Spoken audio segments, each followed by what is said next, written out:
permaculture is additive. In other words, the question that we ask within modern culture when we get sick, when something's wrong, we always ask, who's the culprit?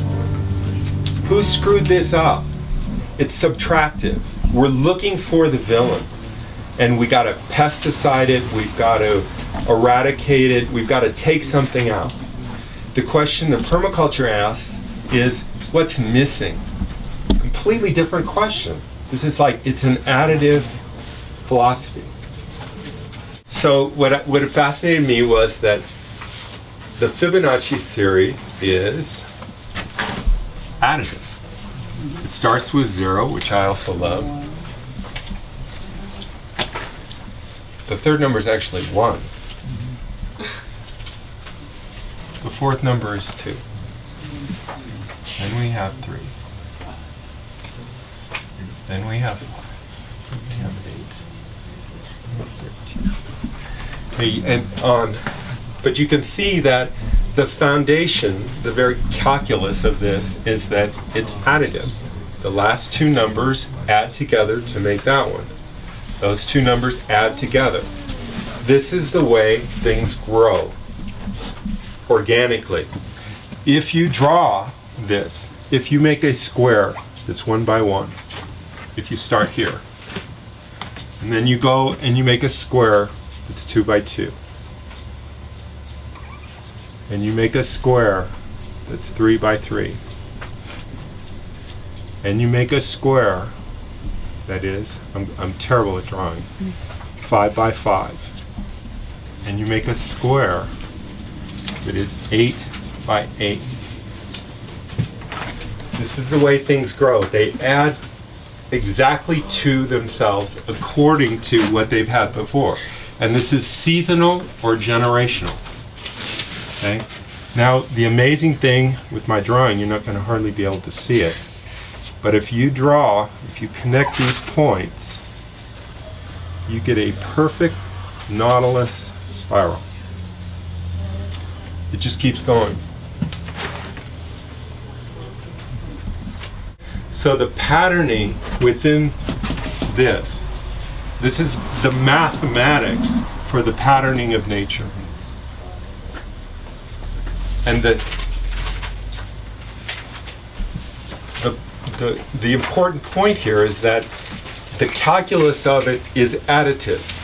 It's a very specific, very, what do I want to say? It's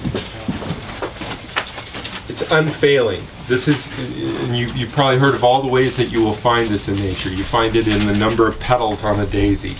And daisies and numerous flowers come in both 1 petal, 2 petals, 3, 5, 8, 13, all the way up to 64 petals on a daisy, for instance. And you'll find almost nothing with 4, for instance. A 4-leaf clover is a total rarity in nature. But on these numbers, absolutely. With pineapple, broccoli, all these spiral things that you can see, that where a pine cone, for instance, has grown out within a space. What they found was the spirals within the pineapple or that pine cone were exactly 137.5 degrees. Exactly. And they tried to do it at 140 degrees. Geometrically, they were trying to draw, in other words, a false pineapple or a false, and they found that the 137.5 was filled the space exactly. In other words, there was no more efficient way to fill the space than the Fibonacci series, than the angles that were being developed by that broccoli or that pineapple. So it's another way that I see as being a law of nature, is that nature abhors a vacuum, and it will find the exact degree to fill that space perfectly. Makes sense? So this is the Fibonacci series. So let's briefly go to a complete change. Let's go to the Bible, to Genesis. And in Genesis, Eve eats the apple, right? And the symbolic interpretation for that is in a lot of books. There's books and books written about this. is that Eve was making a decision. God had said, eat the apple, get thrown out of the Garden of Eden. The snake convinces Eve to eat the apple, and what happens to her? She and Adam both notice that they're naked. And they have to leave the garden because of what she did. Now, it's not just my theory. A lot of people have written that this specific symbology, the mythology of this, has to do that at some point in our evolution over the millions of years that we've been Homo sapiens, that at some point we were animals that had no choice except to live within the Fibonacci series. I'm trying to make a point here that this is a specific way of life. It is the Garden of Eden. Animals have no choice. They live within the Fibonacci series or whatever the laws of nature are. At some point, our consciousness, humans, asked the question, because this is what I see. I see Eve saying, what if? What if I decided to live in a different way? My baby's screaming. Everything in my body says, pick her up. Pick up the baby. What if I didn't? Does this make any sense? What if I defied the laws of my body, the laws of nature? Everything in me for a million years has been telling me to do this thing. What if I divided it and said no? What happens? Nature has no mercy. It's the law, according to the mythology, you become aware of good and evil. This is the apple made the knowledge of good and evil. And it has a new mathematics to it. And the mathematics is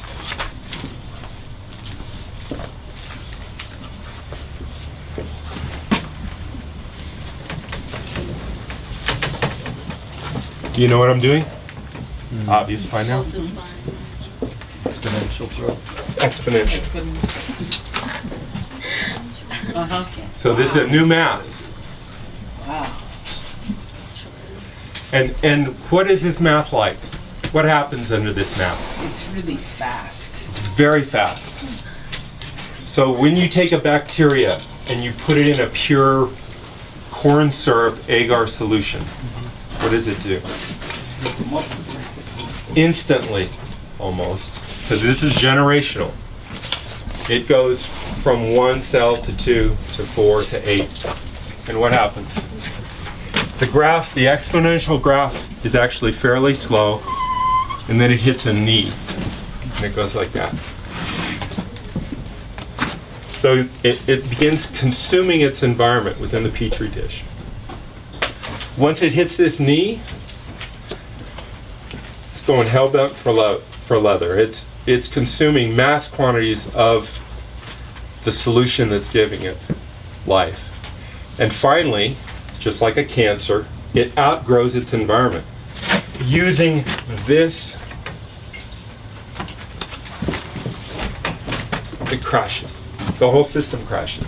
And usually every part of the bacteria in the petri dish died, because they got separated from their food source, basically.